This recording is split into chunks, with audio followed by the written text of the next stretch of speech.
हरियाणा विधानसभा निवडणुकीत चालली मोदींची जादू. म्हणजे दुपारपर्यंतच्या निकालात 48 जागी भाजप आघाडीवर, तर काँग्रेस फक्त 36 जागावर आघाडीवर, 6 जागी अपक्ष लीडवर आहेत.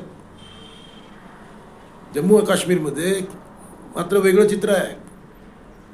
तिथे काँग्रेसने 32 जागावर आघाडी मिळवली आहे, तर BJP तिथे 37 जागावर आघाडी आहे. संध्याकाळपर्यंत पूर्ण निकाल येतील, पण हरियाणाच्या निकालाने सर्वांना चकित करून टाकलं आहे.